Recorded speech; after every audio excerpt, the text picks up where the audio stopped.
Syndrome du sauveur m'a volé trop de temps à vouloir te réparer. Je me casse aussi, maman, si tu as mal, va voir un psy. Cologo, là là, service c'est chaud, ça. Oh là là, service c'est chaud, ça. Oh là là, sauve-toi d'abord avant de sauver les autres. Maman, s'il te plaît. Chouba, chouba, chouba, chouba, chouba, T'as eu encore quel son là?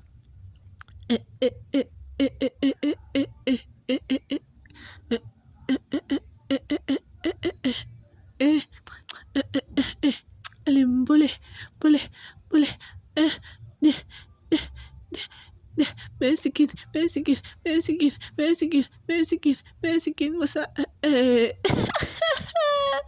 Bienvenue dans cette nouvelle vidéo où vous allez m'écouter papoter et vous allez voir ce que j'ai fait ce dimanche. Je vais vous donner quelques updates en fait. Les updates. Alors, c'était dimanche ou samedi, oui, dimanche. J'étais en train de vouloir faire de la bouffe. Donc, comme d'habitude, vous me voyez dans ma cuisine. Hein. Le week-end, je suis à la cuisine. En soirée, quand je rentre du bureau, je suis à la cuisine. C'est ma place. Qu'est-ce que je vais faire d'autre? C'est ça, non? Alors, ça fait longtemps que je n'ai pas posté sur cette chaîne, ok? J'ai eu 30 ans. On va papoter. Ça fait quoi d'avoir 30 ans quand tu es une Camerounaise et que, voilà, tu as un enfant, ça fait quoi en fait? Comment on dit ça? Oh my gosh. C'est pour ça que j'aime pas les voix off. Ok.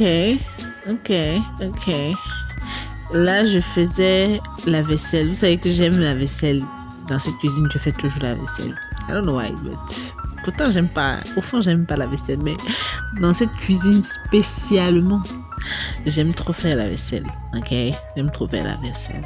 Donc, comme je disais, c'est quoi la différence, ok, de passer de quitter de la vingtaine pour entrer dans la trentaine? C'est quoi? What's the difference?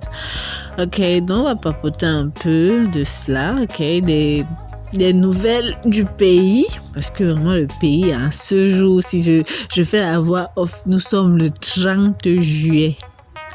C'est grave dans le pays, c'est trop grave. Le pays a traversé, je sais pas quel genre de remède, mais c'est trop grave. Bref. Donc, comme je vous disais, j'ai eu 30 ans le 9 mars, voilà. 9 mars. Dernier. C'était pas mal, c'était bien, mais voilà, c'est comme tous les anniversaires, non? C'était comme tous les anniversaires. Fêter, non, j'ai pas fêté. J'ai pas eu à fêter, c'était chill à la maison et tout. Donc voilà, gars, mon frère, on cherche l'argent. Hein? On construit, on pose des bases. On va fêter on va faire les grands anniversaires là qu'on aura 50 ans, 45 ans. On va faire des croisières. C'est ça en fait. C'est ça dans le mind. C'est ça qu'il faut forger en fait. Quand on est jeune, on fait tout pour sécuriser les bases en fait. Pour poser les bases. Voilà. Maintenant dans la vieillesse là, on profite. You know what I'm saying? Yes. Donc, quand j'étais dans la vingtaine, oui, je vous assure, CDE, Camerounaise des eaux, oye, pas d'eau. Dans cette maison que je loue, que nous louons, parce que je passe la louer, il n'y a pas d'eau le matin. C'est seulement la nuit. Où c'est qu'elle sort? Je ne comprends pas. Je vous dis, à partir de 19h, 20h, c'est là où l'eau commence à couler dans l'immeuble ici, là, dans lequel nous sommes. Et vous savez combien on paye l'eau? Devinez un peu en commentaire. Bref, je vais vous laisser le suspense. Je vais arrêter le suspense. On paye 5 000. Dans Douala, c'est là. Vous avez vu quel bailleur ou alors quelle maison? Quel locataire? Vous allez me dire en commentaire. Ceux qui louent, même ceux qui ne louent pas. Chez vous, on paye l'eau à combien? Parce que là, c'est trop. Je sais pas ce que les gens si nous font en fait. Anyway, bref, on est habitués, non? On sait seulement tous les trous de notre corps. On sait ça que, ok, on attend quand le Dieu va venir, on se bat d'ici. Bref, c'est pas ça la conversation. Donc, quand j'avais 20 ans, c'était bien, non? J'étais chez mon père, gars. Je chillais, j'avais tout ce que je voulais. Tu vois un peu, non? Je ne vais pas te dire que je rêvais beaucoup, Like, oui, je savais que je devais avoir un boulot et tout, voilà. Là, mon enfant. Bref, la vie classique, quoi. Mais par-dessus tout, moi, je rêvais d'être scénariste. Tu vois un peu, je rêvais vraiment d'être parce que au lycée, parce que j'ai fait le lycée Josse, au lycée, je faisais des petits, je faisais des scénars. Je faisais des scénarios, ok? Je créais des histoires, on va dire ça, voilà. Je créais des histoires, je me rappelle en quatrième ou en troisième. Oui, entre ces deux classes-là, 5e, 4e, 3e, même. Je me rappelle, j'avais fait des petites, j'avais créé des petites histoires, des petits dialogues et tout. Et vous savez ce que j'ai dit à un moment? Parce que vous voyez tout le temps à la maison en train d'écrire. Là, je pense que j'habitais encore avec ma mère. Non, j'étais déjà avec mon père. Donc, c'est déjà en 5e ou 4e, 3e, comme ça. Donc, je dis à ma mère que, hey, maman et tout, tu es fière de moi parce que on a pris mon scénario et j'ai tourné un...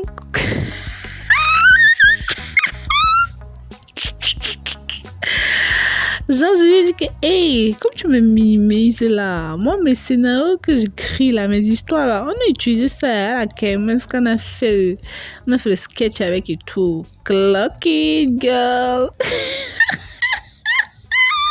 Dans le mensonge. Et il fallait voir ma mère, elle était tellement contente. Non, mais vraiment, ma fille, elle disait tout à mon père. Oui, vraiment, il faut voir si on peut pas mettre Alex dans les trucs de art et tout machin, parce que vraiment, c'est ce qu'elle est. Et en fait, toi, tu délires, en fait. Tu délires. Bref, donc, c'est un peu ça dans mon adolescence. Moi, j'avais... Je sais pas pourquoi, mais j'ai toujours voulu être dans les métiers c'est quoi, du 7e art ou du 8e art? C'est ça? Donc, c'est ça. Et si je ris toujours. En fait, quand je pense à cette histoire, les flashs me reviennent. Anyway, donc, arrivé donc à l'université.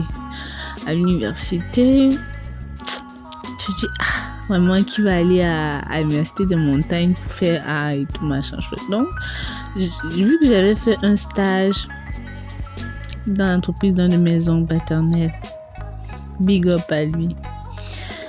Et donc, ça c'était, il avait une cantine et il livrait dans des entreprises. Donc, c'est lui qui gérait les pauses de certaines entreprises. Donc, et moi, je voulais pas rester à la maison à ne rien faire et tout. J'ai dit, bon, vu que je venais d'avoir mon bac et tout, machin. Il dit, tonton, j'ai envie de faire quelque chose. Il me dit, ok, tu vas donc venir aider à servir et tout. Je dis, ok, why not? Et durant ce service, on avait une entreprise dans laquelle on servait certains, on va dire quoi, les auditeurs, non, bref, enfin des responsables qualité. Ok, c'était des Américains, un truc comme ça. Et quand vu que je servais leur petit déjeuner, et par moment, quand ils parlaient et tout, durant leurs entretiens, et moi, ça me bluffait. Je dis à mon père que papa me fait qualité et tout, et aussi parce que je kiffais aussi travailler. Je voulais aussi travailler dans des entreprises comme les Guinness, comme ça. Tu vois un peu le délire, non? Et tout, genre, non, il faut que je travaille à Guinness, gros salaire, Camlé, tu vois, les ouais comme ça, bref. Et donc, dire un peu que non, papa, j'ai envie de faire qualité. Donc, quand j'ai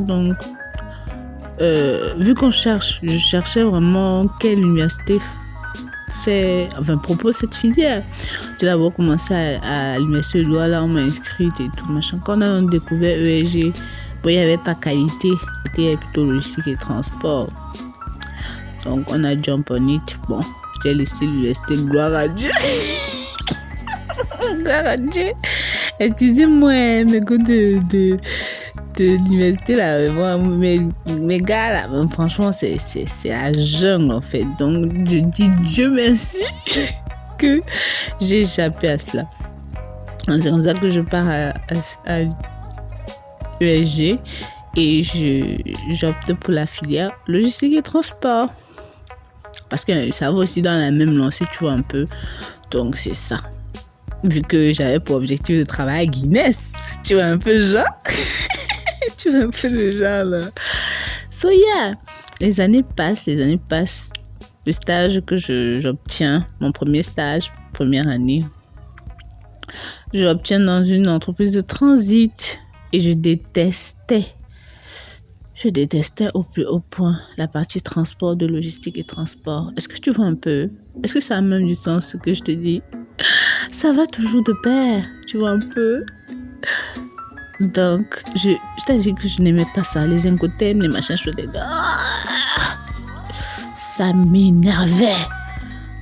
Et je te dis, tout ce que j'ai eu comme expérience professionnelle, en fait, toutes les entreprises dans lesquelles j'ai eu des opportunités de stage et tout, c'était toujours la partie transport. C'était des entreprises qui faisaient dans le transport, tu vois un peu. Et ça, je t'assure, même jusqu'à présent, j'ai pas pu avoir cette opportunité de Guinness. Mais anyway, il n'y a pas de souci. Il n'y a pas de souci, tu vois un peu.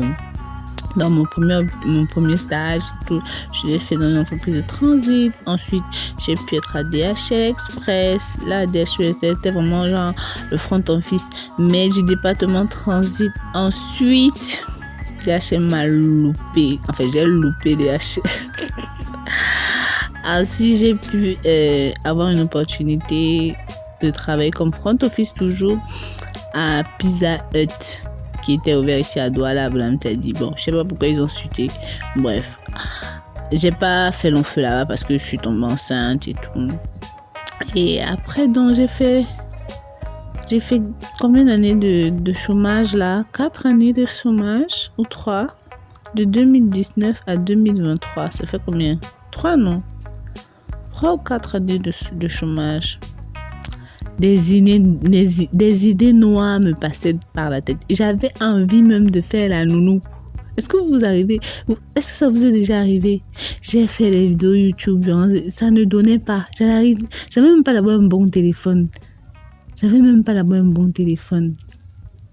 Avant que je tombe enceinte, bien évidemment. C'est même pas comme si aussi quand je suis tombée enceinte. C'était la dèche. Donc, comme j'ai dit, j'étais la dèche. Gloire à Dieu. J'ai pu avoir ce travail à Dalle. Drive and Logistics, comme je vous dis, toujours la partie transport. Et bizarrement, je suis toujours le front office.